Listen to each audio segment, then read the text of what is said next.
অনেকে বলে যাকে আমরা বেশি ভালোবাসি, যার আমরা কেয়ার করি, সেই আমাদের কেন কষ্ট দেয়। আমরা তো সব কিছু করি তার জন্য, মন থেকে তাকে ভালোবাসি, কিন্তু পরিবর্তে এত কষ্ট কেন পাওয়া যায়। যাকে আমরা বেশি আপন মনে করি সেই সব থেকে বেশি মনে কষ্ট দেয়। অনেক কষ্ট হয় তখন যখন কাউকে নিজের থেকে বেশি ভালোবেসেও তাদের কাছে মূল্য থাকে না। তাহলে এমনটা হয় কেন? শুরুতে তো সব সম্পর্কই ভালো থাকে, সব কিছুই ঠিকঠাক থাকে, আর ধীরে ধীরে সব বদলে যেতে থাকে। বুঝতেই পারি না যে এটা সেই মানুষ নাকি অন্য কেউ। আজকাল একটি বড় ভুল করে যে মানুষ কাউকে সত্যি ভালোবাসে, সে সামনের জনের কাছেও আশা করে যে সে তাকে তার মতো ভালোবাসবে।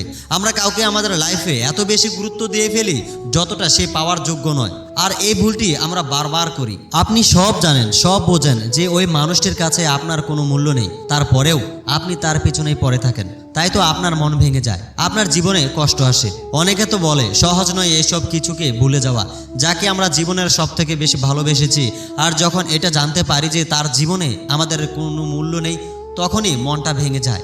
জানেন এমনটা কেন হয়? কারণ আপনি আপনার ইমোশনকে কন্ট্রোল করতে পারেন না।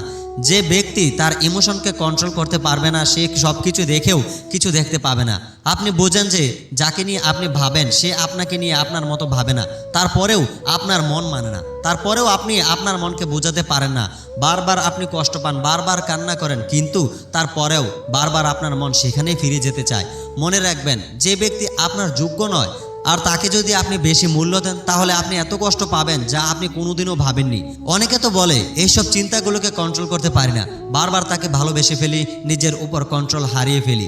এই জীবনে একটি গাড়ির মতো, যদি কোনো ড্রাইভার তার কন্ট্রোল হারিয়ে ফেলে তাহলে কি হবে? অ্যাক্সিডেন্ট হবে, আর সেইখানে তার মৃত্যু হতে পারে। আর আপনি তো আপনার জীবনের কন্ট্রোল হারিয়ে বসেছেন।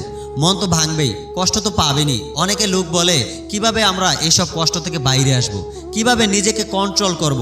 অনেকে বলে ভুলতে চেষ্টা করে পুরনো সব কথাকে, পুরনো সব স্মৃতিকে, কিন্তু তারপরেও আমাদের মন বারবার ওইখানেই চলে যায়।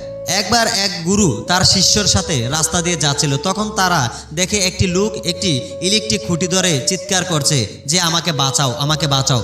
শিষ্য তার গুরুকে বলে আমাদের তার সাহায্য করা দরকার। তখনই গুরুজি বলে ওই ব্যক্তিকে খুঁটি দেখে কেউ আলাদা করতে পারবে না। শিষ্য বলে এমন কি করে? আমরা তো চেষ্টা করলেই তাকে ছাড়াতে পারবো। তখন গুরু বলে যাকে খুঁটি ধরে রাখবে তাকে তো ছাড়ানো যায়, কিন্তু যে নিজেই খুঁটিকে ধরে আছে তাকে কিভাবে ছাড়াবো? আপনার অবস্থা ঠিক এমনই। আপনি নিজে স্মৃতিকে জড়িয়ে আছেন, কল্পনার জগতে আছেন, আর আপনি বলছেন কিভাবে ভুলবো। আপনি ভুলতেই চান না। মনে রাখবেন, আপনি যখন কোনো নতুন লক্ষ্যের দিকে পা বাড়াবেন তখন পুরনো ঠিকানা অটোমেটিক আস্তে আস্তে পিছনে ফেলে চলে যাবে। আপনাকে কেবল এগিয়ে যেতে হবে, পিছনের দিকে তাকাবেন না।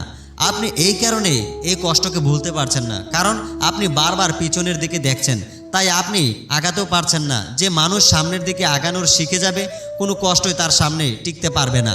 আর আপনি সত্যকে দেখা, বোঝা ও মেনে নেওয়া শিখুন।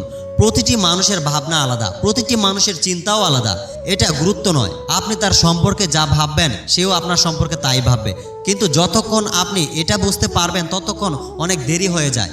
তাই সত্যকে চিনুন, সত্যকে বুঝুন, নিজের ভাবনাকে কন্ট্রোল করুন এবং সামনের দিকে এগিয়ে যান।